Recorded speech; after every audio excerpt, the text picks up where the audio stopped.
teníamos un poeta en Brasil, muy amigo mío, llamado Mario Quintana, no sé si han conocido.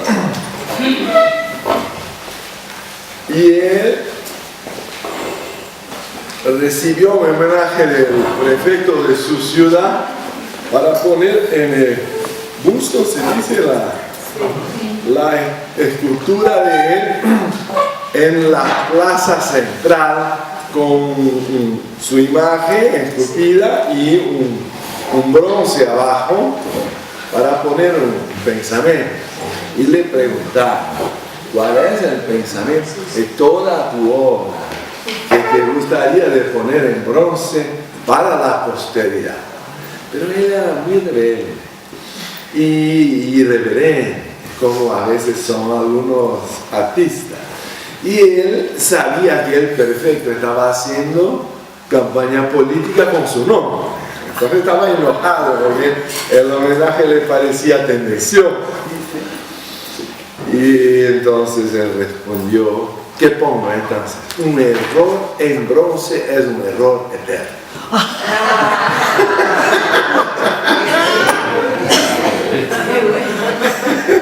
Ahí está todo.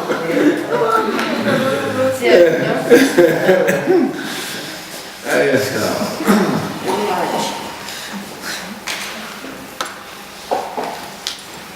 Bueno, a lo mejor estábamos en el punto decisivo de la primera conferencia del doctor Añevesa, de su libro Los ideales de la teosofía. Por eso no me encuentro, porque saqué de raro acá.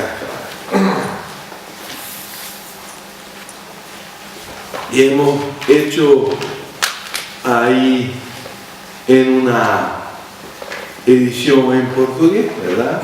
Una maravilla, pero cuando lo tomaron la tapa me parecía más un pijama. Pero de cualquier forma está muy bueno.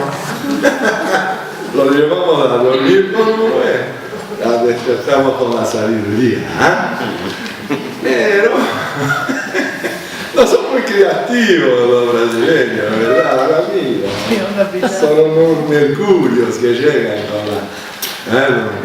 con la sabiduría. Me quedó encantado con pijamito. Entonces, este libro, por su vez, es una transcripción de sus pláticas en India a la Convención Internacional y Anual de la Sociedad Teosófica, entonces 36ª, se dice en español. Sí. Realizada en Benares, en Camacha, el barrio de Benares, no sé si han conocido, una cosa hermosa a la margen del Ganges, porque muchos se han estado en Aliat, pero no conocen los headquarters nacionales de la Sociedad Teosófica en India, que se queda en Varanasi, entonces conocida como Benares. A los días 27, 28, 29 y 30 de diciembre de 1911, quiere decir, tiene casi 100 años, no ha llegado a 101, hay como 100 años. Es oportuno hacer este homenaje al libro y al trabajo de doctora Añevesa. Hemos tenido entonces ayer la oportunidad de presentar esta plática en una rama que lleva su nombre. Entonces estamos muy orgullosos de todo eso y por supuesto que está el libro orientado para un público hindú, como ya decía, pero lo voy a repetir porque hay algunas nuevas caras de acá que mucho nos encantan, que han llegado para nuestra sucesión de plática. Entonces, para ubicar a cada uno en un libro antiguo, ¿quién es Enan? Fue presentado a un público oriental. Entonces, aquí y allí vamos a tener diferencias de contextualización histórica y cultural. ¿No es verdad? Pero, ¿verdad que está también comentando a otro inmortal que es Platón? Que la señora Blavatsky y Levitt han dicho, y ya era un arhat, un hombre, un alto iniciado en la tradición oculta, por eso que estaba como siglos, si no milenios adelante de la historia. Tenía una luz que hasta hoy nos ilumina en la filosofía occidental, que ha vivido como 400 años antes de Cristo. ¿Ah? Pero ella dice, en el punto que hemos llegado ayer, y voy a repetir para retomarlo en nuestra memoria, y esto debe hacer, bueno, hay que contextualizarlo, voy a leer todo el párrafo, o por lo menos la última parte, porque aquí no sé, parece que no se tomaron los párrafos como, no sé si tomaron los párrafos a lo original, porque, sí, es porque en portugués yo he hecho algunos espacios, porque también esa es una característica de la doctora Nevesa, que a todo que parece fue la mayor oradora que hemos tenido en la historia de la sociedad teosófica. Ella tenía una habilidad de poner no solo palabras, sino emoción, y al punto cierto, al momento cierto, y con la vivencia. No era solo una cuestión de oratoria, sino que lo vivía. Entonces transmitía una grandiosidad, pero también era grandioso los párrafos, porque venía con la emoción, y no son libros escritos, son libros transcritos de plática. Entonces no están así, cortado, párrafo, independizado, que hace más fácil la comprensión por la lectura.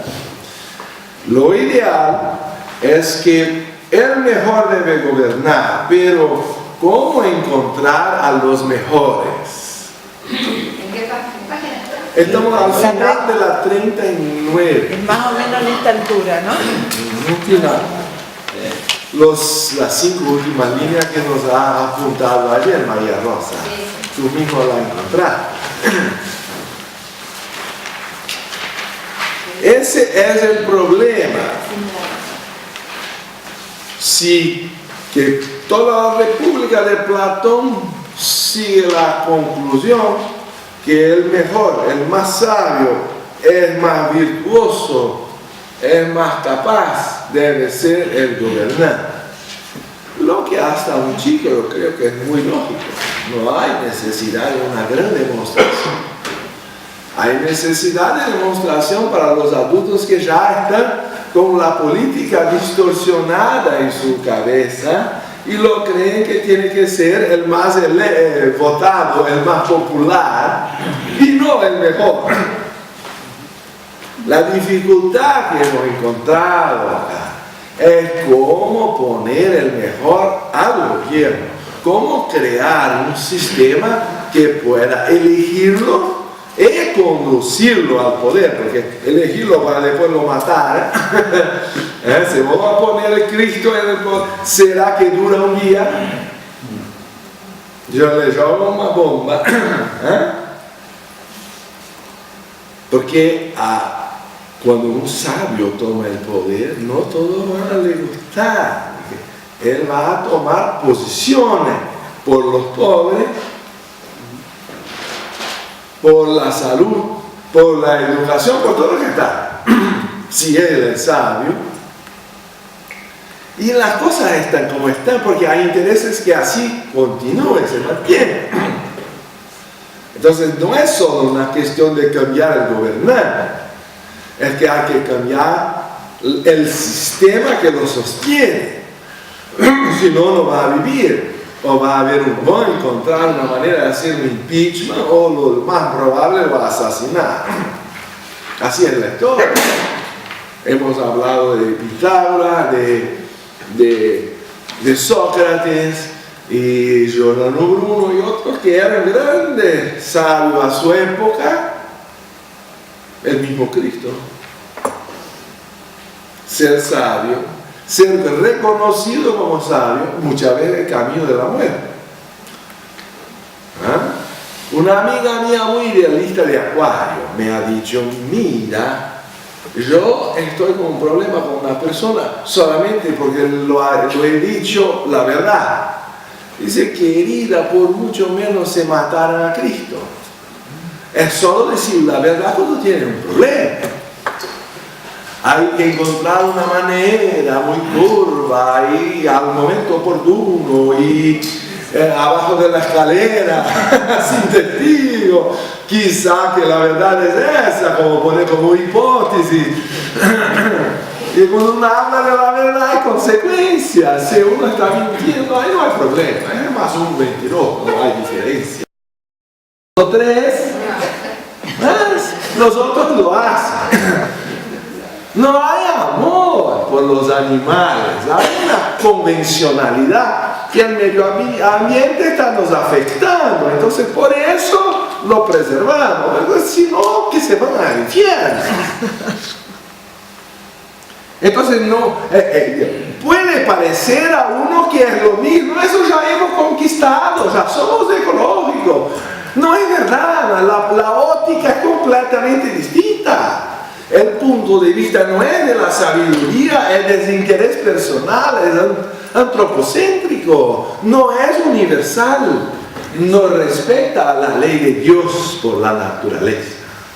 No hay amor por la vida, hay amor por la conveniencia aún. Solo un sabio puede percibir la diferencia de saber arreglar un gobierno que sea divino, que no sea solamente de interés humano, o porque es un desarrollo sostenible.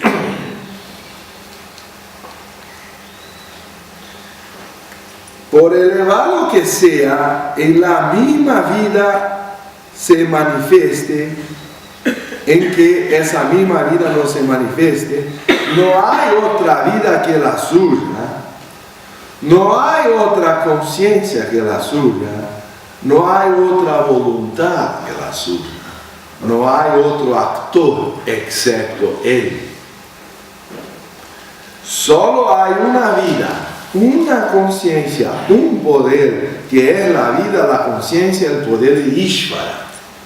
Ahí han puesto Dios, porque a quien no es hindú tal vez no sepa lo que es Ishvara. Literalmente el Señor, que se encuentra en todo lo que Él ha manifestado. Aquí yace la raíz de la igualdad humana y es la única clase de igualdad que existe. Ella nos prepara para entender que somos diferentes.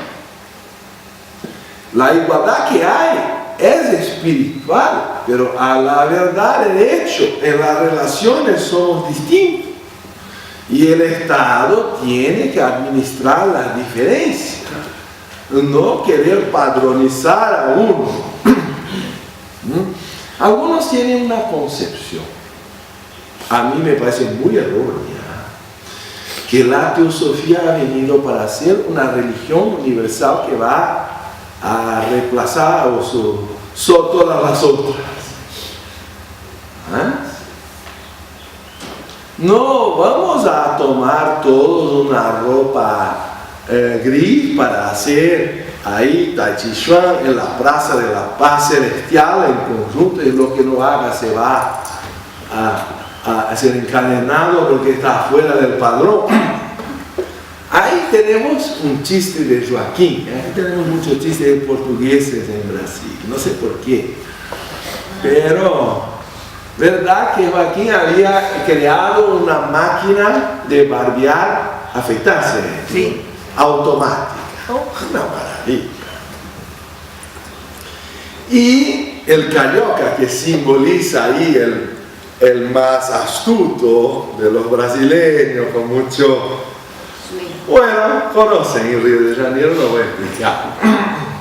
Ahí llega el carioca y le pregunta, pero aquí, ¿cómo funciona esta máquina de afeitarse que es automática? No, es muy sencillo, hay que poner el mentón en el apoyo y viene la máquina, chup, chup, y le corta, está hecho. Y ahí le preguntó el carioca, pero mira, ¿y si uno tiene los labios más afuera o más adentro, que tiene el mentón más puntudo, más cuadrado, o tiene una verruga o esto o aquello, ¿cómo la lámina va a se adaptar a las diferencias que existen? Ahí dice el Joaquín, pues que hay un problema en la primera barba, mas después todo está resolvido. En la primera barba. Después que tenemos toda la misma cara, ahí ya no hay más problema.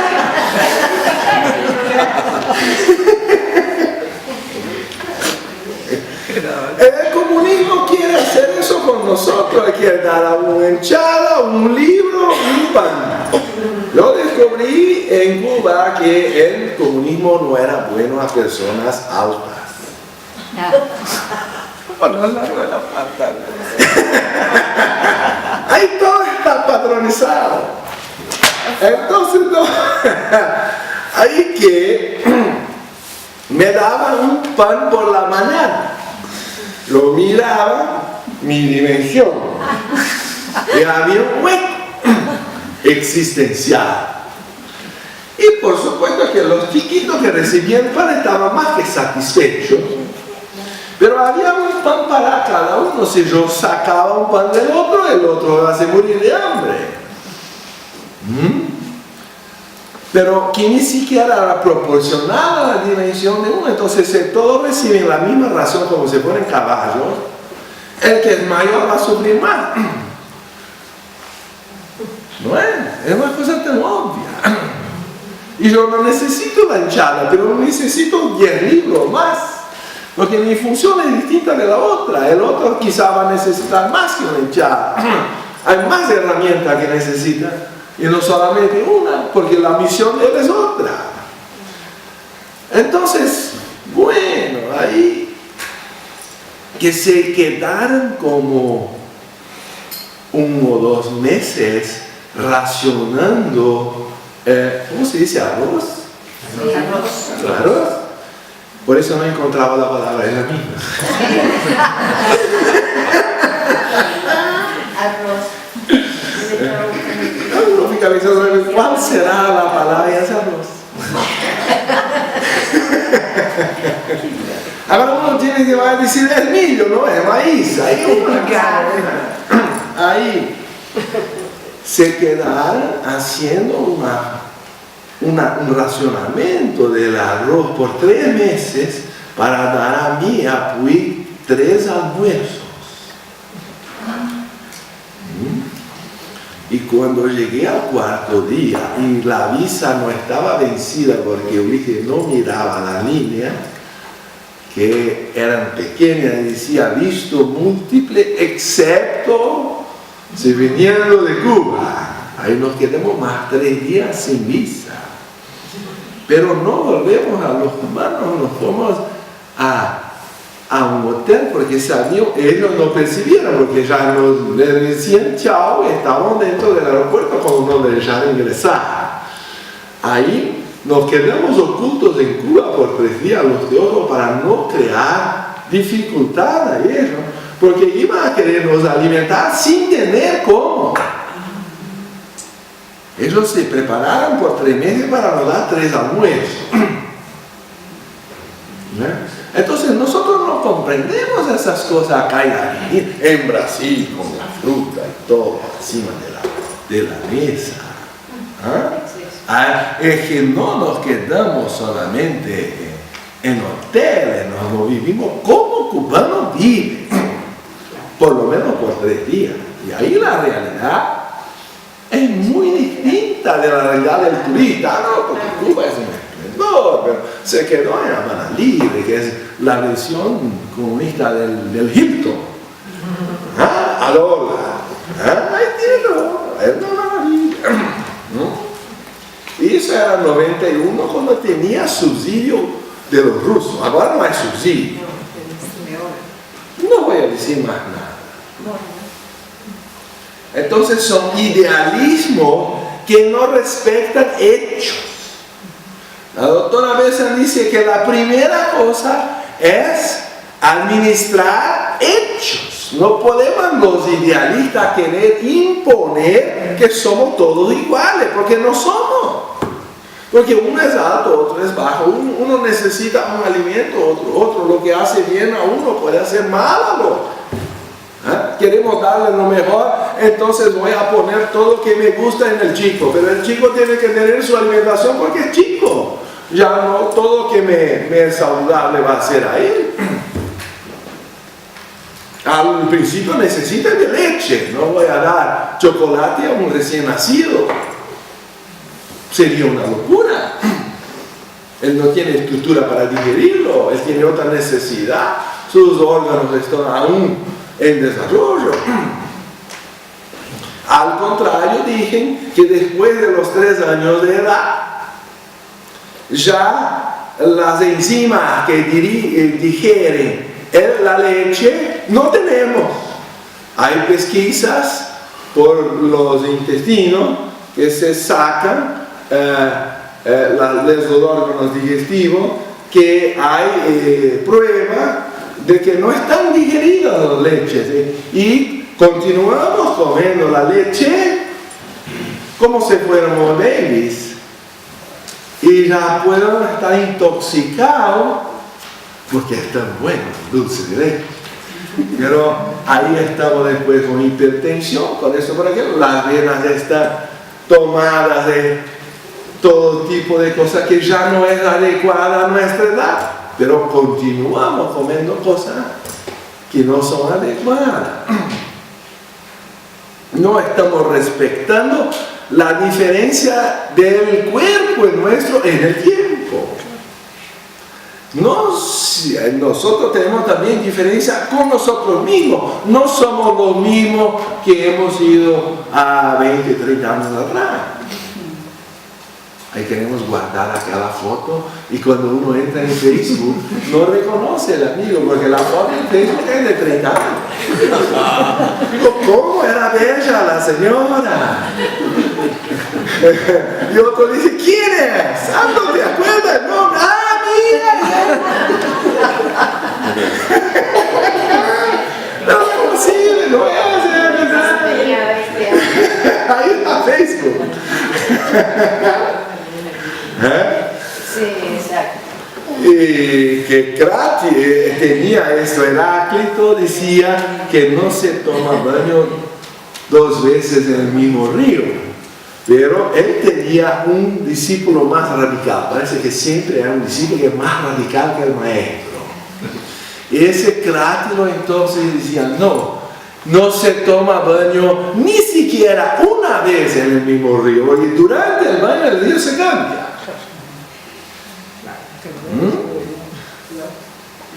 Entonces, quiero decir, la diferencia es un hecho. Querer negar que somos diferentes, que tenemos diferentes misiones en la vida, diferentes capacidades, es el gran error del comunismo, y llega al punto de no dar tratamiento diferenciado a los que producen y a los que gobiernan, y ahí cae abajo la producción. Y eso fue la causa de la derrocada, el final de la Revolución Rusa, porque los que querían trabajar no recibían estímulo por lucro. Decía, como decía, como el pizzaiolo en Cuba, a veces trabajo más y trabajo menos, gano lo mismo, entonces no trabajo, hago lo mínimo. Eso Platón ubicó muy bien en su pensamiento. Hay que dar posesiones a los productivos, hay que dar poder a los gobernantes. Entonces el poder político está balanceado por el poder económico. No el poder político junto con el económico, que es el camino de la corrupción. No el poder económico junto con el político por el lado del capitalismo, que es hacer que todas las decisiones sean solo por el capital. Entonces tenemos dos extremos. El comunismo ignora la producción por un ideal y el capitalismo ignora la necesidad de igualdad de oportunidades por el capital, por el interés.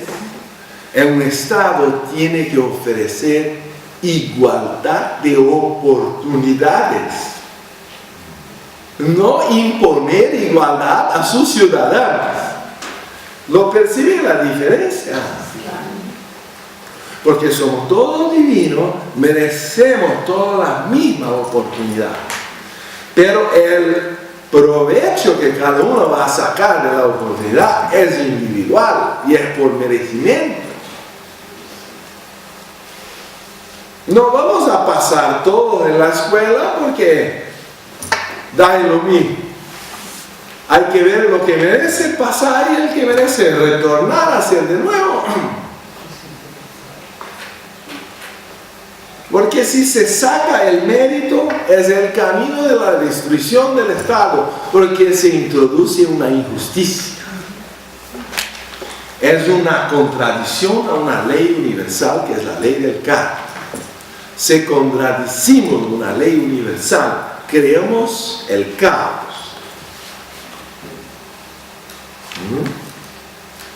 Por eso solo un sabio puede crear un sistema que es un reflejo, aunque limitado. Mira, todo sistema será limitado por definición, pero un reflejo de lo que es la ley universal. Bien, que es preciso hacer, por primero conocer la filosofía como universal y expresión de las leyes, para después crear el sistema, y no al revés. Idealizar un sistema que está contra los hechos de la naturaleza, porque ideales que están contra los hechos se van a mostrar fracasados. Entonces la doctora Beza lo dice: por lo tanto, allí hace la única verdadera igualdad, es decir, que Dios vive por igual en todo lo que existe. Todos han ocultado dentro de sí la posibilidad de ascender a la máxima perfección.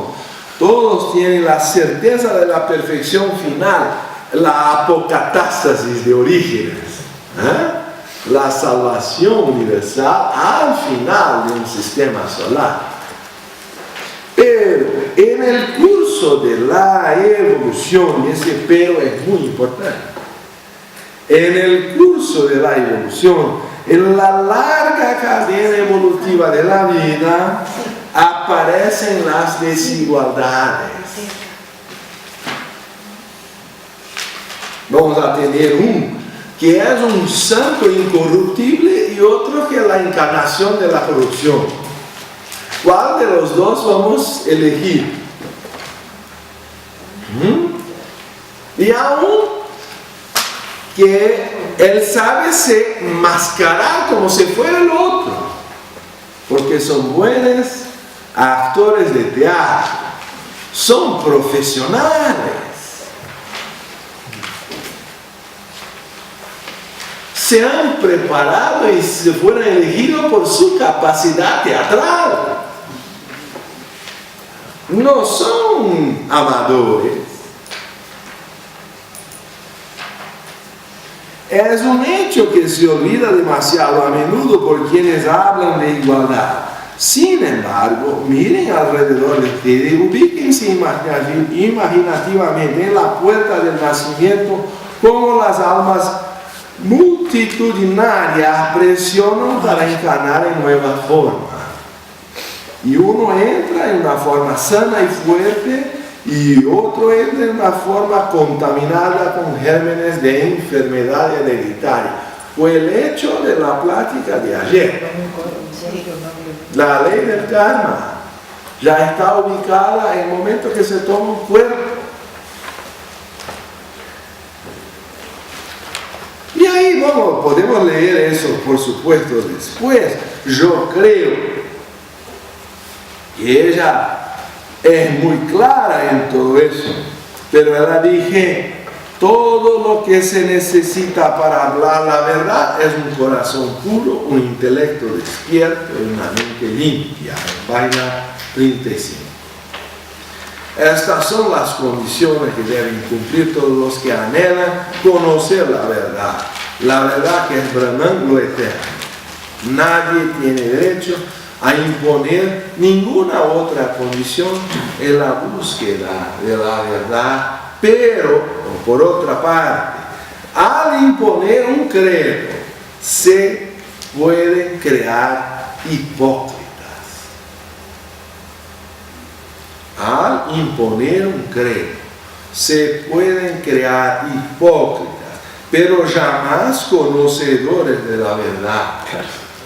Por eso la libertad de pensamiento es esencial en el trabajo teosófico. Y si tenemos la mente cerrada, ya no es más teosófico nuestro trabajo.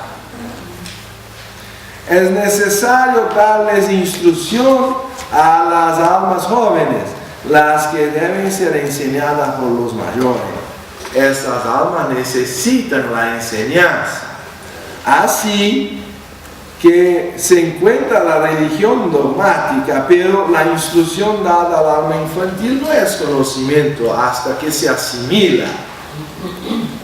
Y ahí mi gran dificultad y el miedo que mismo a la sociedad teosófica. Las polillas van a llegar al nirvana antes de nosotros. Están a asimilar la teosofía en las bibliotecas. Y a veces nosotros no hemos tenido la misma capacidad de asimilarla. ¿No es verdad? En nuestra sociedad, por lo tanto, se da libertad a la búsqueda de la verdad. Y nuestro vínculo común, como se expresa en una de nuestras circulares, no es una creencia común, sino un deseo común de encontrar la verdad y vivirla. Entonces la doctora Bessa no está aquí solo hablando de política. Ella dice cómo la sociedad teosófica debería ubicarse.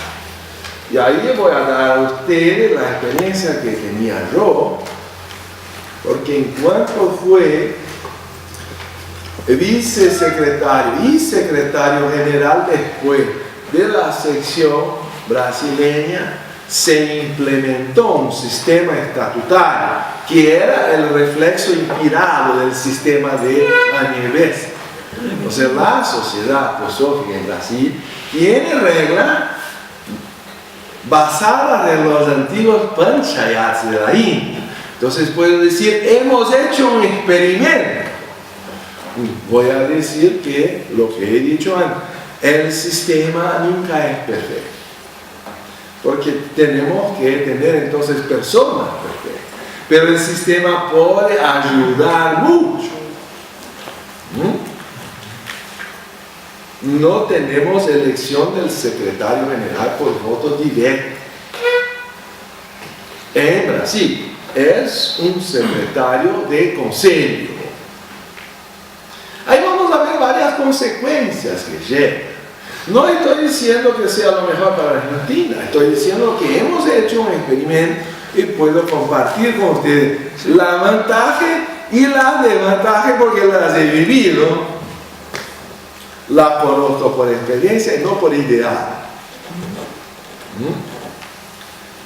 Y así que ella sugiere que tenemos que tener un sistema que pueda escoger los mejores y no los más ricos, los más simpáticos. Ahí empieza, ¿cuál es la calidad que tiene que tener el gobernante? Y si no podemos tener todas, ¿cuál es la más importante? Para para un mundo de 700 personas, tal vez eso sea 750 miembros de la sociedad que en Brasil, es necesario, porque es casi menor que la democracia griega, que tenía miles de ciudadanos. Pero es interesante el experimento. Qué lindo. Ahora, cuando estamos hablando de millones de personas, o un Brasil que tiene alrededor de 200 millones, ahí la diferencia de un sistema es tremenda. Porque puede inducir a la corrupción o por lo menos controlarla, disminuirla. Y eso resulta un bienestar a los ciudadanos, por supuesto. Sí, los ciudadanos en verdad quieren políticos honestos. Porque eso no es un certidumbre.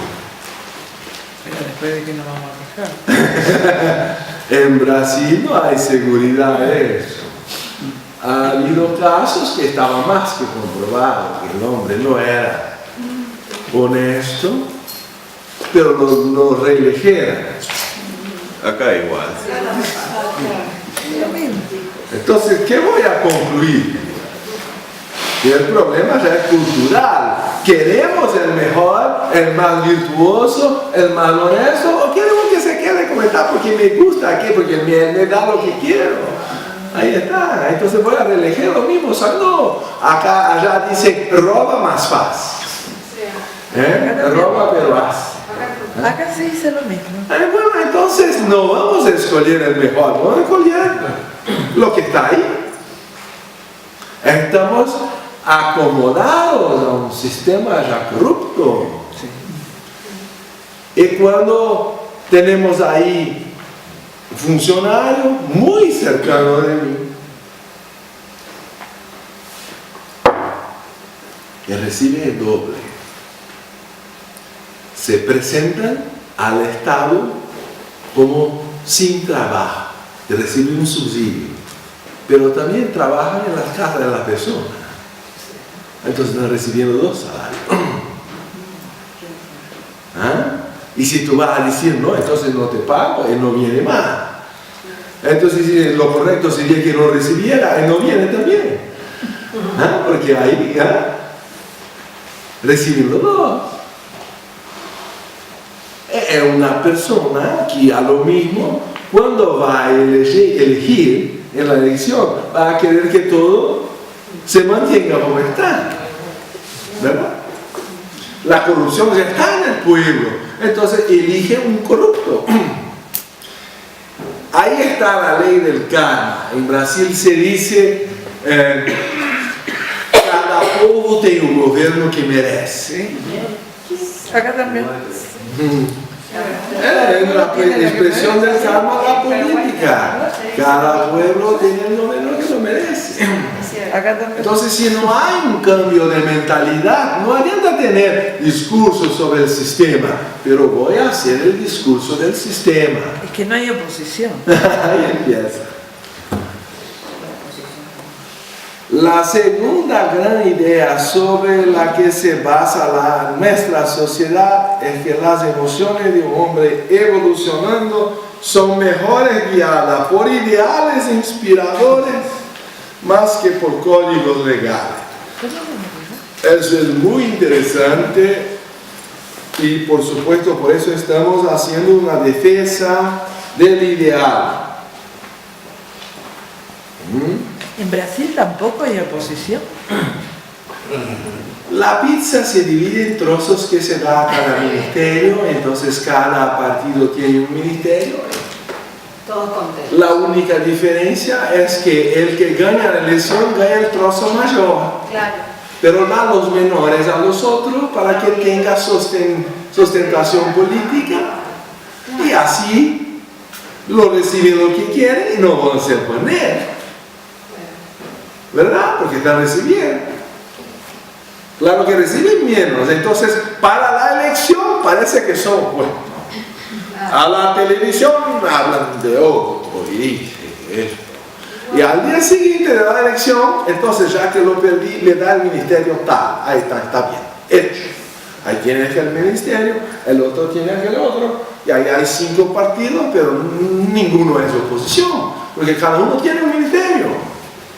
Uno solo precisa mirar, y ese es el hermano de eso, el primo de aquello. Entonces no precisa ser clarividente para mirar y ver que está todo comprado. Se divide el poder para mantenerlo.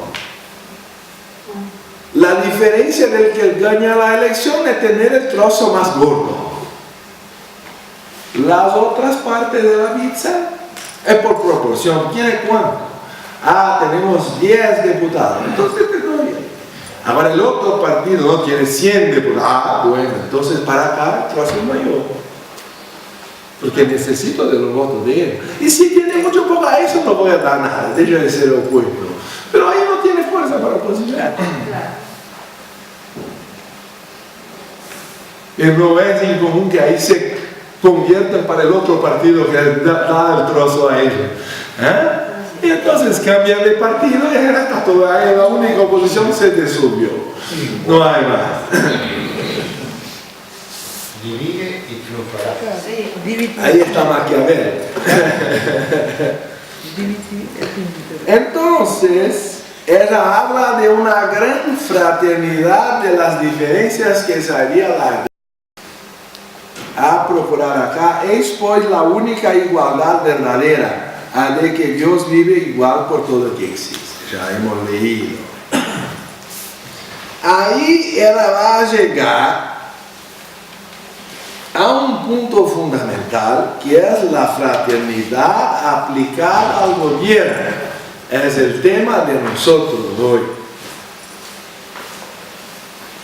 Ahora se me encuentran ahí, voy a intentar aplicar estos problemas de gobierno, educación y criminología, y no creo que pueda esta noche ir más allá de su aplicación al primero de estos problemas. Por eso la plática del capítulo 1 es al gobierno, del capítulo 2 es la educación y la criminología, del capítulo 3 es la tolerancia y el conocimiento, y el 4 es el hombre perfecto, la finalidad evolutiva, que fue la última cuestión que hemos recibido a la plática ayer, que da todo sentido a toda la escuela de la vida. Eso estoy hablando del libro entero, y ustedes tienen ahora la mitad del libro. Estoy acá dando un incentivo para que se prosiga la traducción. Es que después Ricardo se va y la cosa se queda.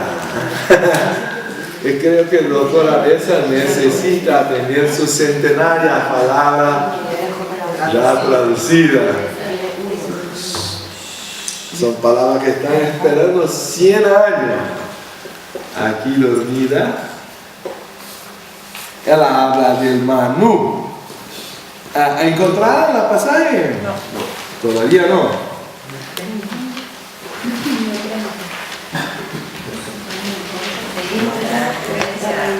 Voy a proseguir. En la 1, ¿no? Sí, seguimos con la 1. Encontrar el Raizvaz Batamanu, él debe aparecer, si está grifado, es fácil de encontrar.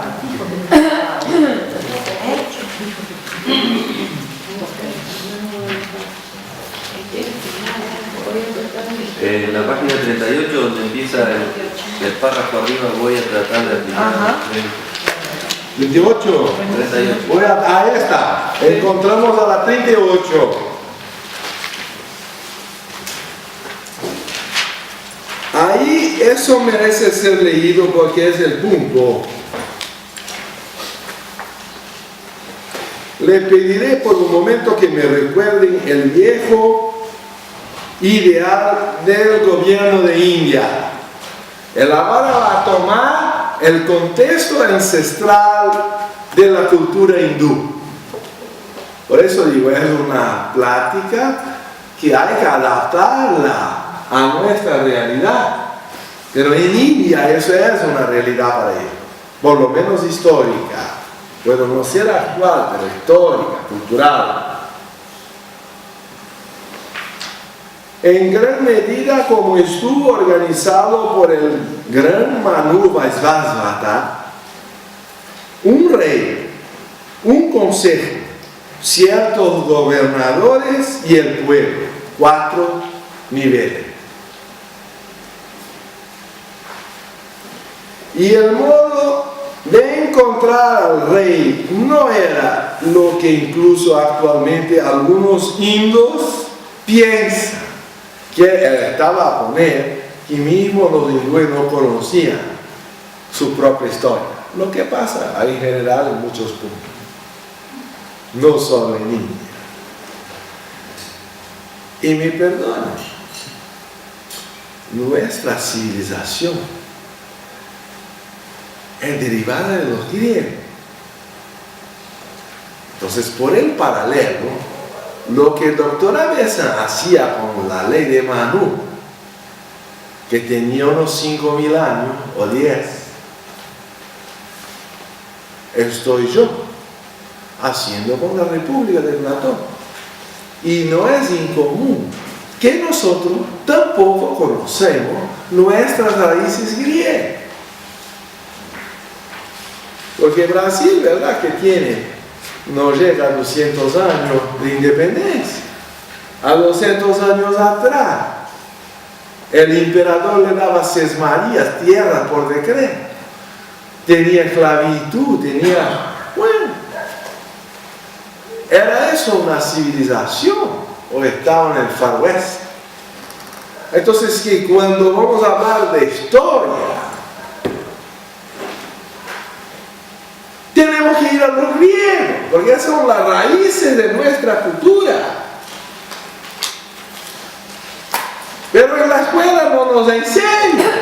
¿Cómo hay para estudiar en Brasil la historia de Brasil? Esto tiene 500 años. Los primeros 300 años fueron matar los indios y sacar el oro. Eso es la historia de los primeros 300 años. Ni siquiera universidad tenía acá, por lo menos había universidad. Allá mandaban a Coimbra. Era una manera de control por la ignorancia. Para un fidalgo había que ir a Portugal. Entonces el nivel cultural de Argentina es superior al de Brasil, ya por la origen. Pero verdad que al final nuestras raíces son más anteriores que en la península ibérica. ¿De dónde ha venido la estructura cultural de la democracia? Vamos a tomar de los moros que han invadido la península ibérica, los árabes. Nosotros vamos a llegar a Platón. Cuando ella hace una reflexión y dice, no todos los indos piensan alabar implacablemente contra las viejas ideas de autocracia del rey, es que tampoco nosotros sabemos cómo eran las ideas de Platón. Entonces estamos en la misma situación. Hablamos a veces mal de ideas del pasado y no las conocemos. Para criticar hay que conocer. Ustedes deben recordar que un rey de India, antes que pudiera sentarse el trono, tenía que pasar por pruebas de aprobación por parte del pueblo. Entonces había una primaria, una selección. ¿Ah? Porque uno imagina, porque es hijo, entonces ya es el rey. Él está diciendo que no era porque es el hijo del rey. La Bhagavad Gita es una sucesión que hay un conflicto, porque había 2 príncipes. Yo hablaba de eso ayer, Duryodhana y Yudhishthira. Y vamos a volver a eso otra vez oportunamente. Cuando Dasharatha, el padre de Sri Rama, deseaba colocar a su hijo en el trono, llamó a su consejo. Dasharatha, eso no conocía. Mira, yo también soy muy ignorante de todos los detalles de esta tradición. llamó a su consejo y les pidió su opinión primero. ¿Están ustedes dispuestos a que mi hijo tome mi lugar? Ahora, si hay un absolutismo que lo impone, entonces ya no tenemos la idea que los hindúes tenían. ¿Ah? Cuando el consejo asistió luego, se consultó al pueblo. Entonces había primero el consejo, después el pueblo, y todos reunidos se les preguntó a quién aceptaron. Y después que la voluntad del rey fue respaldada por su consejo y aprobada por su pueblo, se aceptó a Sri Ramachandra como adecuado para ascender al trono, y esta era la costumbre en el Oriente. Cada aldea era perfectamente libre de administrar sus asuntos locales por el consejo de la aldea o panchayat, un sistema que se intenta revivir hoy. Quiere decir, en la India ya se perdió. También en la India la estructura, aquel tiempo británica, estamos hablando de una plática de 100 años. Vámonos a ubicar a aquel momento. India era colonia británica. Entonces el sistema de panchayat para los jóvenes era ya olvidado o desconocido. Un sistema del tiempo del apogeo de la India estaba ya en desgracia o en olvido. Y el rey nombró a gobernadores en más de 10 pueblos, en más de 100 y así, etc. Yo no conozco ningún sistema de gobierno más perfecto en teoría que este. Vamos a pegar acá la gran contribución de Ernesto a nuestra intelectualidad. Y marcar, resaltar, porque ella toma posición. Podemos estar en favor o contra la doctora Bessa, pero ella ha dicho, ese es el más perfecto que ella conoce. Entonces, hay alguna cosa interesante acá, ¿no es verdad? Yo no conozco ningún sistema de gobierno más perfecto en teoría que este. ¿Verdad? Que hay que adaptarlo al tiempo. Ahí ella va a decir que el próximo párrafo dice: no digo que ahora se pueda reinstaurar el antiguo sistema en su totalidad. Ella hace más una resalva. No quiere decir que se va a retornar al sistema monárquico de la antigua India. La pregunta es, ¿lo que hay de bueno en el sistema antiguo que se podría en alguna medida reemplazar para corregir los errores que hay hoy? Eso es poner nuestros cerebros a trabajar juntos. En Brasil, no sé si las dicen acá, en Brasil hay la cosa que algunos van a limpiar en el baño el baby y le arrojan junto con la agua sucia. Queremos salvar una parte y no limpiar y arrojar la sucia. No queremos arrojar todo. Los revolucionarios tienen esa cosa. Entonces destruimos todo. Todo lo que es viejo es malo.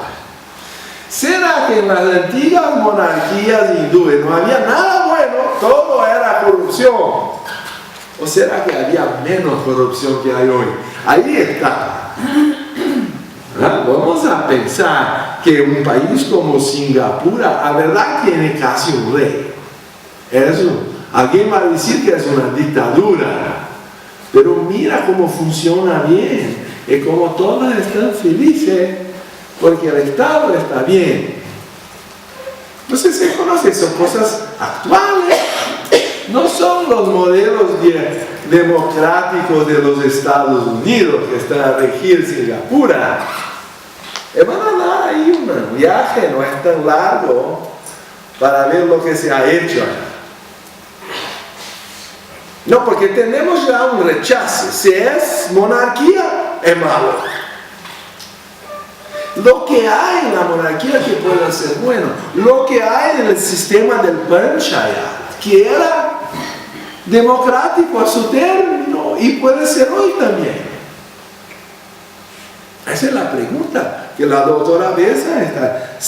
Voy a continuar. Yo no conozco ningún sistema de gobierno más perfecto en teoría que ella. Ella va a defenderlo. Hay un argumento, no está por no solicitar ahí una fe ciega. Vamos a ver el argumento de ella. Se inició con los ancianos de la aldea, que se ocupaban de cuestiones que entendían y sobre las que podrían decidir. Eso es muy importante. Estaban capacitados y conocedores para gobernar al nivel de la aldea que vivían.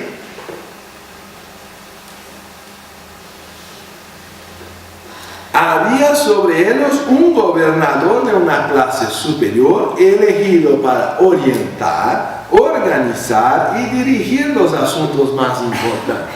Tal vez una cosa que dependiera ahí de una interacción de diferentes aldeas. Y quizá un anciano de eso nunca había salido de su aldea, no podría entender las demandas de la otra. Como el jefe de la tribu africana que citaba Levita, que no creía que existía el hielo o la nieve. Decía que eso era una mentira, era una fantasía. No existe nieve, hielo. ¿Cómo van a convencer al hombre a tenerle valor a las leñas? No, hay que sacarlo del interior del Congo con temperatura que el hielo no existe, es llevarlo, quizá no quiera hacer el viaje. Ustedes lo saben, que el primer yogi que habló en Occidente era Vivekananda. Ustedes lo saben que la primera vez que se oportunizó eso fue en el Congreso Mundial de las Religiones de Chicago en 1893. Quiere decir, hasta 1893, ningún yogi en la historia había hablado en propia persona en las Américas, sino tal vez en todo Occidente. Ustedes saben quién tornó posible que un yogi oriental llegara a las Américas para el Congreso Mundial de las Religiones de Chicago. ¡Tarán! Preguntas del día. Si no fuera la doctora Besa y George, ¿tería vencido la opinión del arzobispo de Canterbury,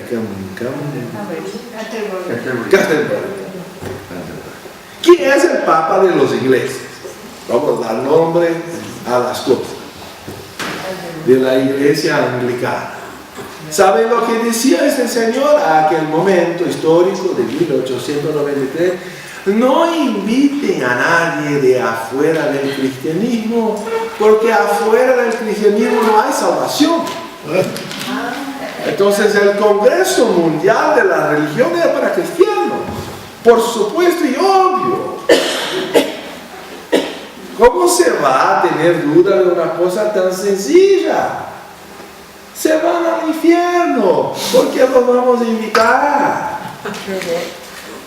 Así estaba el siglo XIX y fue una lucha para el doctor Aversa y George. Y lo dejaron a Vivekananda al último, lo dejaban los últimos 15 minutos. Bueno, ha venido este señor de color ahí, y bueno, a lo mejor le dejé hablar alguna cosa. Y yo creo que ni siquiera había micrófono aquel tiempo. Él empezó a hablar y tomó el auditorio. Después tenía un gran problema, porque él conocía el Samadhi, era un yogi de verdad. No de vender academias. ¿Ah? Tenía la experiencia de la divinidad a su nivel trascendental. Y cuando hablaba, tocaba a multitudes, porque hablaba con el corazón y con la experiencia y la sabiduría. Eso no se compra en la farmacia. No es una píldora o será una medicina. ¿Ah? Pero si no fuera la sociedad teosófica, no tendríamos yoga, no tendríamos budismo, sería solo el cristianismo que ya lo conocen. Bueno, así también, si no se da la oportunidad de una nueva idea ser analizada, los preconceptos de una época la rechazan y ni siquiera perciben. Porque hay un mal en nuestra sociedad, porque no hay otra idea posible. La democracia como está ahí, está bueno, y no. Ahí lo dice, es mala, pero peor sin ella. Y así, ese es el argumento es eso. Es mala, pero peor sin ella, entonces, no queda. Acá estamos ofreciendo otro sistema de gobierno, vamos a dejar claro. De modo que grado sobre grado, llegar al rey, la obediencia era exercida por los ojos de abajo, los que estaban sobre ellos, siempre debían rendir cuentas a sus superiores, hasta que finalmente en ese sistema de gobierno graduado se llegaba a quien encarnaba la soberanía de la nación, que era el vértice de la pirámide social y tenía una firme autoridad. Eso tampoco lo tenemos. El que llega arriba debe favores a los que están abajo. Si él va a imponer una idea más fuerte, lo saca. Él no tiene firme autoridad en envidiar, si nunca, como se dice el juego, la pelota de la vez. Él está allí por un tiempo, si no lo sacamos. Estamos hablando de una cosa distinta. Un hombre que es sabio, reconocido como tal, es que la nación lo acepta. Bueno, y no el sistema, si hay gobierno soy contra. Porque si no hay disposición de obediencia, tampoco hay gobierno. Entonces es un problema cultural. Lo aceptamos porque está allá, pero soy contra. Entonces, no porque es contra, porque es gobierno. Entonces, si hay gobierno, soy contra. Bueno, eso es rebelde sin causa. Eso no es una estructura que va a funcionar.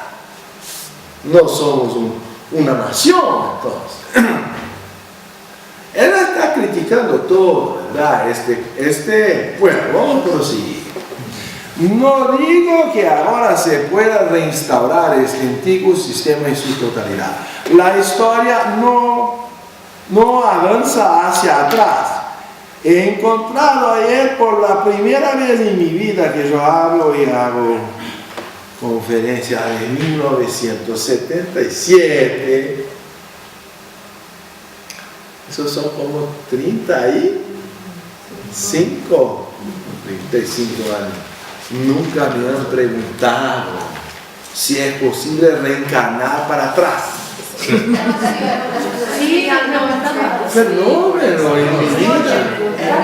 Sí. Entonces lo pregunté yo unas 2, 3 veces. ¿Es esto que me está preguntando? Fenómeno. Bueno. La historia no avanza hacia atrás. Hay que defender eso. O es obvio, porque cuando uno cree que es obvio, llega una pregunta de esa. Uno ya mira. Es que no es obvio. No es fácil, no es fácil. Uno cree que explicó todo muy clarito y ahí llega una pelota que se va al córner. Digo, mira cómo es posible. Bueno, vamos adelante. Pero se repite en los niveles superiores. Quiere decir que por siglos los grandes ideales se repiten. Yo pensaba, entonces es una pregunta ahí de ficción científica, que se cambia el tiempo, se entra en un túnel. No era ni siquiera ficción, ahí me quedé más asombrado. ¿Y qué es este fenómeno de pregunta entonces? Hay algunas líneas budistas que por ahí indican esa idea. Acá hay muchas comunidades budistas que son líneas, digamos. Sí. Estoy muy desactualizado. Sí, hay muchas ¿Y que sostienen que uno reencarna atrás? Sí, algunas de ellas sí. Voy a tener que empezar estudiando el Buda. Animales. Nunca he visto en los... No, ahí es otra cosa. Ellos decían tiempo. Sí, el tiempo, no el animal. No el animal. El animal estamos acostumbrados por la transmigración. El problema era el tiempo. El hombre pegaba la palanca y lo ponía a marchar recta. Sí, así Y vamos a reencarnar en el pasado. Pero le digo que en 35 años, como la hemos encontrado, hay muchas películas que plantean eso. sí, pero eso se llama ficción científica. Ahí está en otro contexto. El hombre me sacaba ¿de dónde? De las escrituras. Nos estamos hablando de escrituras hindúes. Y de repente tomó el karma para reencarnar al pasado. Eso no estamos entrando en el agujero negro y convirtiendo la curva del tiempo. No sé de dónde sacó eso. Pero acá dice muy clarito la señora doctora Bessa, la historia no avanza hacia atrás. Entonces no podemos reinstalar la monarquía hindú en el siglo XXI. No es eso que estamos intentando hacer. Que hay que se puede, y ahí tenemos que tener nuestros cerebros a funcionar juntos. Encontrar soluciones aplicables en el pasado, en el presente. Tenemos que actualizar, no solo repetir. No somos acá retrógrados. El problema del momento es cómo encontrar el mejor hombre y luego colocarlo en el lugar del poder. Vamos a más uno. La contribución de Ernesto. Esta es la cuestión del libro. Esta es la cuestión del libro. El problema del momento. Ella lo define. Queremos el mejor. ¿Queremos?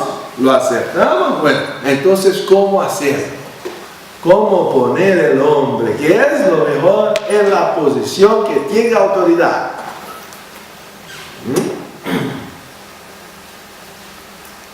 Si ustedes le preguntan, ¿qué quiere decir con el mejor? Mejor les respondo. Quiero decir, el más sabio, el más tenaz, el más resuelto, el más desinteresado, desapegado, no está buscando a uno y a sus bolsillos. Estas son las cualidades del gobernante. Sin ellas, la felicidad no es posible para estar. Está diciendo lo mismo que Platón. El día que un gobernante, el día que la politea, la ciudad y Estado, tiene por gobernante una alma de hierro o bronce, se va, se destruye la estructura del Estado.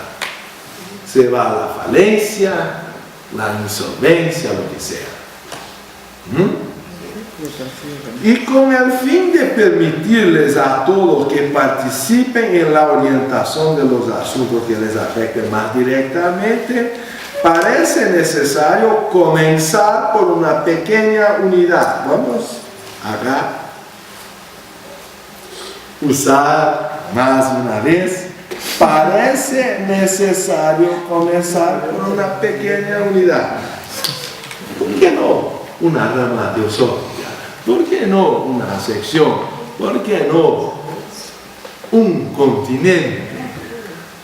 ¿Por qué no tenemos una estructura así en la Federación Interamericana? Por ejemplo, es una propuesta que ha presentado un tiempo atrás, me parece que no fue muy considerada.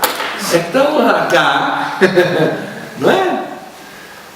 A proponer ideas. Parece necesario comenzar con una pequeña unidad. Somos un hogar. Y hacer de estas pequeñas unidades autogobernadas la amplia base de un gobierno más grande. Eso es como yo he denominado eso en los días pasados. Microdistrito. Microdistrito. Ahí es. Acá empieza nuestra propuesta, que verdad es de Andrés. Microdistrito. Un distrito muy pequeño. Porque ahí podemos ser ejemplo al mundo. Podemos decir, bueno, si funciona para nosotros, ¿por qué no va a funcionar a usted? Pero si no funciona ni siquiera para nosotros, ahí entonces no funciona. Tiene calidad, funciona, vamos a poner en la práctica. Ahí está. Y hacer estas pequeñas unidades autogobernadas la amplia base de un gobierno más grande. Un campesino puede ser sabio en los asuntos de su pueblo, más una línea. ¿Ah? Ernesto, el libertador y salvador. Un campesino puede ser sabio en los asuntos de su pueblo. No estamos diciendo que está descalificado. Él puede ser la mejor persona para gobernar a su aldea. Si vamos a poner un de afuera, puede ser una desgracia. Por más que sea calificado como doctor en la universidad, él no conoce las necesidades del pueblo. Él no conoce los costumbres. Pero a la continuación también es un problema. Pero su opinión sobre la compleja situación en Persia no es probablemente que sea resolutoria. Él debe opinar sobre la primera y no sobre la segunda. ¿Qué quiere decir eso? Quiere decir, él va a tener voto en su microdistrito, pero no en el consejo. ¿Está claro eso? Sí, sí. Porque hoy se dice, no, hay que votar para presidente nacional. Eso es democracia. Él lo eligieron, la primera elección directa fue Barrabás. Está en la escritura. Fue una elección directa, registrada por los 2000 años, así lo dice. Si ese lo tomamos por histórico. los digo, se pongo acá, Krishnamurti, y no voy a decir Barrabás al otro, el pueblo va a elegir Barrabás. Entonces, si la estructura no da posibilidad del más sabio ser electo, van a preferir el showman que les promete lo que no va a cumplir, pero que da el gusto, unos chocolates al pueblo, un subsidio, y el resto a sus bolsillos. Y el sabio no lo va a entender, que tiene idea, es un utópico. Es un utópico este hombre. Ni quisiera no notar, a veces ni siquiera sabe hablar con el lenguaje del pueblo, no lo comprende. En Brasil tenemos así, especialistas en hablar el lenguaje del pueblo. Bueno, no voy a entrar más. Sumado a los medios de comunicación que califican a uno y descalifican a otro. Ay, ¿no es? Tomen solo, pero ahí está diciendo que ella no es a favor del voto directo, el voto de gran distrito, el voto masivo. Pero ahí se levanta uno y dice, eso no es democracia. Entonces no hay democracia en el Reino Unido, en la Inglaterra no es democrática. No tiene una monarquía, pero la reina no manda. Pero mantiene la estructura del Estado. Voy a demostrar a ustedes que tal vez sea más democrático que Brasil, las mayores democracias del mundo. ¿Qué? Y el resultado.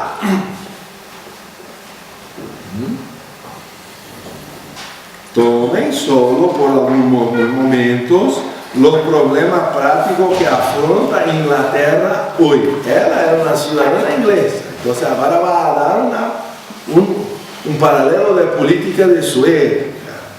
Y lo que esta enfrenta es lo mismo que le ocurre a otros países. Aquí en India están aceptando como propuesta racional que solo aquellos que entienden los problemas a resolver son los que participan en el poder. No he escuchado a ningún reformador en India que sugiera que el poder se le debe dar a los millones de analfabetos de este país. En Brasil uno vota con una, ¿cómo se dice? Almohada. Almohadilla. Yo fui alguna vez indicado por el gobierno para ser juez de mesa de votación. Él tenía que cumplir el deber, me fue. Ahí entonces llamo a las personas y viene aquella almohadilla. Y el hombre lo pone en el dedo y acá. Y ahí se va a votar. Y ahí grita de allá, ¿y cuál es el nombre del candidato? Yo no puedo decir, si no me voy a la calle, a la cadena. No, mira, el señor vuelva acá, mira la cara de ellos y el número. Yo no puedo interceder e interferir en el proceso de la urna. No, pero me diga, mira. ¿A qué punto puede llegar la demagogia de un pueblo? Estamos con peor, eso es honesto. Están a dar voto en Brasil a los encadenados y lo dan subsidio a sus hijos. Ya hablaba de eso. Sí. Porque él tiene el supremo honor de ser encadenado, no trabaja en la cadena, no hace nada y aún sus hijos reciben subsidio. Y la señora viuda del lado de la vecina estaba en la miseria porque el hombre había matado a su marido. Entonces, ¿cómo el populismo puede invertir a todo?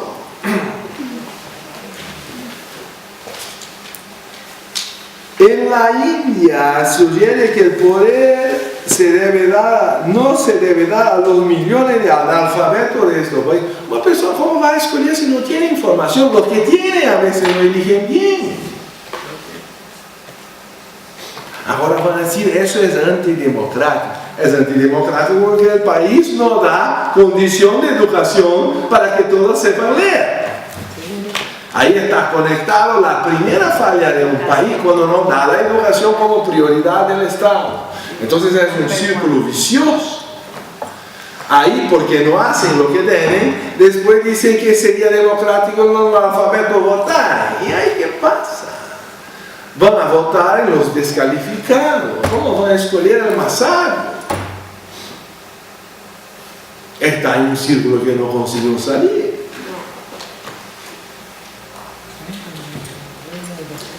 Cuando hablan de democracia, lo pone entre comillas.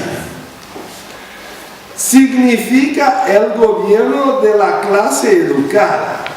No es la democracia lo que quieren, a pesar de que hablan de democracia, sino de un sistema mucho más racional de gobierno. Entonces, ¿qué democracia es esta?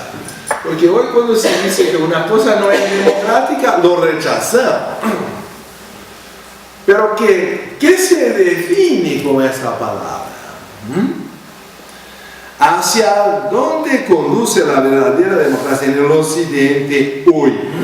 Consideraré los problemas laborales. Ahora en Inglaterra tenemos el sufragio parlamentario y pronto habrá sufragio ciudadano. Sufragio, por supuesto, es el voto. Sí. El resultado de esto es que cada hombre, aunque no tenga educación, por vicioso que sea, siempre cuando no esté en realidad en el cárcel, en Brasil ya no eso se aplica, incluso en el cárcel, y de preferencia en el cárcel, porque ahí ya tenemos apoyo para el subsidio de los hijos. Ahí ya tienen más 4 votos, los hijos también quizás van a votar, y ya extendieran el voto a quien tiene 16 años. En Brasil, un chico de 16 años tiene derecho a voto, pero solo es responsable legal con 18. Ahí si tú eres presidente de la mesa, el chico llega allá e introduce en la urna un objeto extraño. Debería ser penalizado él por estar perturbando, tengo que llamar a los fiscales, hay una irregularidad, pero él no es penalizable. Él puede votar, pero no es responsable. Ahora, ¿cómo puede? Para recibir más votos, y ahí pongo de candidato a un jugador de fútbol que ya está aposentado como Romario o otro, y los jóvenes le votan porque es de Flamengo. Y ya está, el hombre ya es el diputado. Y tenemos allá un payaso, ¿se dice payaso? Tiririca. ¿Cómo se dice? El apellido. No sé si apellido para nosotros, para ustedes el nickname, que se dice. Sobrenombre. Nickname es sobrenombre. Bueno, todo lo contrario. Entonces, Tiririca. Su eslogan era: voten Tiririca, peor no fica. Peor no se queda. Entonces tenemos ahora un payaso profesional, el diputado nacional de Brasil. Yo estaba otro día en la defensa de la religión. Yo soy el presidente del Consejo de Ensino Religioso del Distrito Federal, o era a su tiempo, ahora soy vice. Y estaba para defender la importancia del ensino religioso universal en las escuelas públicas. Me dieron 3 minutos. Al diputado tenía 15, no le utilizó porque no sabía lo que decía. Y yo tener que hablar todo en 3 minutos. Cuando hay oposición, a eso hay oposición. No que se va a dar dinero para la religión en la escuela pública y allá va a haber conflicto entre religiones. Mejor que el Estado sea laico y no dé nada. Ahí dijo, no, tenemos que dar la historia de la religión, la antropología religiosa. Es una cuestión de que conozcan todas las religiones, no que se conviertan a una, no es enseño confesional, sino filosofía de la religión, que es mi graduación. Ahí para eso no hay money, there is no money. El dinero se va a otros caminos para hacer estadios de fútbol y uno que va a defender con sociedad constituida, legal, reconocida, porque era electo presidente, tenía el derecho de hablar. Y me daba 3 minutos. Y el otro que, bueno, buena persona, incluso muy engrasado, un comediante perfecto. Mira el eslogan de él. Fue el más votado de Brasil. Más votado. Diputado más votado del país, un payaso que tenía ese eslogan. Voten Tiririca, peor no fica. Es verdad que es un voto de protesto. ¿Verdad que es un voto de protesto? Pero aún así un voto irresponsable. Tiene derecho a votar por los miembros del Parlamento que han de hacer las leyes. Entonces ahí está. ¡Qué barbaridad! Van a hacer las leyes. La mayor parte de nuestros votantes son por supuesto solo ignorantes, aunque el crimen no debería privar los derechos políticos. Pero los hombres que reducieran a Inglaterra a la anarquía industrial el verano pasado son los mismos hombres que eligen lisiada y deforme. Uno de ellos muestra las calidades de un santo y otro las cualidades de un criminal. Ricardo, volviste a la página 37. Ahí que estoy con un problema de entender lo que estoy leyendo. ¿Por qué será? Ya no, señora doctora, esa era una mujer tan racional hasta tan pronto y de repente nada, no así. Desquiciada. Estaba con el asunto. 89. Ahí está. Vamos a. Pero los hombres que reducieran a Inglaterra a la anarquía industrial del año pasado son los mismos hombres que eligen a los miembros de nuestro parlamento. Ahora empieza. Él lo elige a Tiririca. Son los que eligen Tiririca y otras variantes. Y ustedes vieron el caos que resultó de sus métodos de tratar cuestiones del desarrollo económico. ¿Cómo vamos a imaginar que el Tiririca va a hacer la escuela económica o de ensino en Brasil? Un detalle, el Tiririca no era alfabetizado, o por lo menos que según la ley, para ser electo, él tiene que ser alfabetizado. Porque si no, ¿cómo va a votar y firmar los documentos de la ley? Pero por definición de la ley, es alfabetizado uno que sabe escribir su nombre. Entonces, lo solicitaron unas 2 o 3 semanas para hacer un examen. Y el hombre debe tener una práctica concentrada. Todo el partido lo envió los mejores profesores de Brasil para que por 1 o 2 semanas el hombre estaba con cambra en las manos. Y lo que sabía era lo que escribía su nombre, ya acabó. Y ya lo declararon apto para ser diputado, y lo dejan todas las graduaciones, diploma, y fue una fiesta, el hombre más votado de Brasil. Ya estamos, es un circo.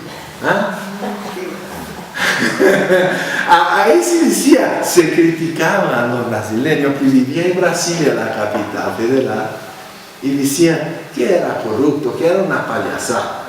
Ahí la respuesta local era la siguiente, ¿verdad? Es una payasada, es un circo. Pero nosotros en Brasilia solo extendemos el techo, el toldo. ¿Quién manda? Los diputados son los otros brasileños. Ahí que nosotros ofrecemos el lugar, pero lo que les elige el Brasil entero. Y así es. Sí, exacto. Bueno, querido, no sé si hay preguntas hasta acá, llegamos a mediodía. ¿Cómo relacionamos todo esto con las democracias? Con la aristocracia. Ahí está. La idea de aristocracia platónica, tiene que repetir porque para el bronce. ¿Cómo relacionamos lo que estamos hablando con la aristocracia? Sí. Ahí, el problema de la aristocracia, que sería el gobierno de los mejores, en griego, aristoi, los mejores.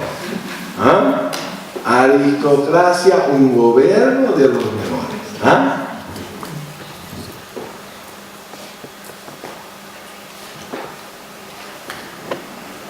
Eso es el tema que vamos, por supuesto, desarrollar más a la tarde, pero la idea de cómo elegir los mejores es el punto, que es el sistema mismo, que tenemos que poner los cerebros en conjunto. Pero la gran idea de Platón es que se estaba por elegir al momento de la educación. Hemos leído ahí que los magistrados tenían que poner como cosa más importante, como prioridad del gobierno, podemos leer de nuevo si fue el caso, que la constitución del alma de los chicos y por consiguiente el tipo, la condición educacional que iban a recibir. Entonces, ya para Platón esa selección empezaba a las escuelas para ver la capacidad de cada uno ya desde chico, para seleccionar, ese puede ser un buen gobernante. Entonces le enviamos a un trato de educación especial, pero no va a convivir con oro y plata. Hemos hablado de eso. Él tenía ya una vida un poco sacerdotal, como un seminarista, ¿se dice? Sí. Él ya estaba siendo elegido desde el punto de su educación primaria. Es la idea de Platón. Vamos a ver si es posible adaptar eso a hoy o no, pero en respuesta directa, contestando directamente a tu pregunta, en Platón era así propuesto. Por la educación ya viene el nivel fundamental. Continuamos entonces. Hay más dos. Sí, se me revuelven varias cosas para poder armar la pregunta que quiero hacer, porque estamos como en una transición. Entonces, yo entiendo cómo va a ir alguien a votar si no sabe ni leer. Entonces, bueno, no votarían. O bien tienen que votar solo los que entiendan, hablamos de un voto calificado y dejamos fuera un montón. Está bien, el Estado no ha atendido ese tema de que las personas tuvieran educación para poder votar. Y entre tanto, ¿cómo caminamos? Ayer se hablaba, por ejemplo, que nuestro gobierno, o en Brasil también pasa, y en otros países de América Latina, tal vez se dan subsidios a personas y entonces se criticaba ese punto. O lo mismo de que den subsidios si el hombre está encarcelado, a sus hijos. Bueno, pero ¿y cómo resolvemos, hablando humanitaria y fraternalmente, esa situación entre tanto? O sea, hasta que lleguemos, hasta que todos puedan votar, entendiendo, sabiendo. Es decir, yo por ahí puedo entender que el subsidio debe ser necesario porque para resolver lo urgente, ya sé que no es solución a futuro, pero en el ahora...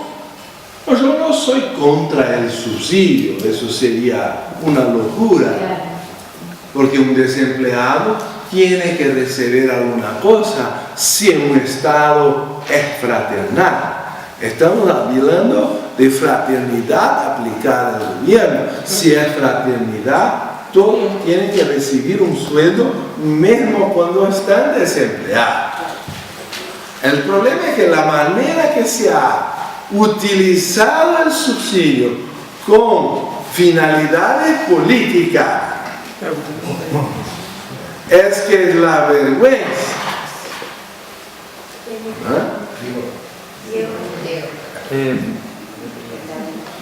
Pasa allá, Ernesto. Entonces, por supuesto que para el urgente no estamos en contra del subsidio. Yo creo que en parte es uno de los motivos que está habiendo un crecimiento económico en Brasil. No se puede negar eso. Tiene un lado bueno. Estamos hablando de que más que el subsidio, debería el Estado dar la educación y la salud.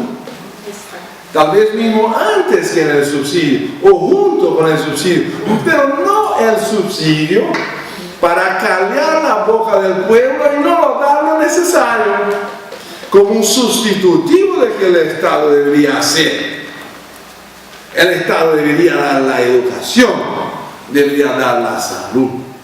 Eso no hace, pero el subsidio que da voto, eso hace. Ahí está la manipulación de una cosa que es buena, pero está siendo manipulada para callar la boca del pueblo y dejarlos acomodados para que, a verdad, eso se dice cala boca. Y ahí ya está todo dependientes del subsidio y tienen miedo de elegir otro candidato que no lo prometa. Si él viene con otra idea, eso no votamos, porque el subsidio él nos da este. Entonces nos quedamos asociando el subsidio con el partido que lo ha introducido. ¿Quién me diga que el otro partido no va a sacar el subsidio? Entonces ya el partido manipula para finalidades electorales el uso del subsidio. Quizás sea una cosa buena y urgente, pero lo manipula. Ahí es que está en el punto. Dice sí. No, yo iba a decir lo que acabas de decir. Y decimos acá que hay que enseñar a pescar y no entregar el sí. No que no se va a dar dinero para que sobreviva hasta que pueda aprender a pescar, pero hay que dar las dos cosas. Solo dar el subsidio sin la educación es una ilusión muy peligrosa para un Estado. Y los índices de educación en Brasil son los peores de América. Acá en Argentina va parejo. Bueno. La educación se está terminando. Ahí estamos, el populismo lo crea esas condiciones. Estamos invadidos por el populismo en toda parte. Sí. Por una concepción de democracia que no puede ser contestada. Estamos contestando, ahí estamos acá contestando estructura. ¿Cómo no? Yo pensaba que... Sí. ¿Cómo no? No, quería agregar una comparación con la escuela pitagórica, que si no me equivoco gobernó Grecia durante 50 años hasta que de nuevo terminó la barbarie. Y en la escuela pitagórica estaba dividida en 3 partes, de las cuales las partes más de los sabios, los físicos, seguían los matemáticos y, si no me equivoco, venían los políticos. El primero eran los acústicos. Entonces, los políticos eran parte de un linaje de sabiduría. Entonces, las decisiones eran, a la vez creo que era la parte en que ellos eran oyentes o eran la base de esa escuela más sabia, digamos, la aprendiz. Entonces, las decisiones siempre eran tomadas con un sentido de sabiduría y de integración con esa escuela que era la representación de esa ley universal en ese gobierno regional que era la Grecia de Pitágoras y de la escuela de Platón, ¿no? Entonces, si viéramos un poco esa organización apuntada a lo que es la política hoy, podríamos tener unas analogías y unos paralelismos útiles. Sí, eso me parece que está muy bien, Luis, porque tú estás sintiendo por qué el próximo tema es estructura de gobierno en las escuelas de misterio de la antigüedad. ¿Ah? Es que estamos encaminando la reflexión de doctora Besa, va a llegar justo al punto que Luis ya lo percibe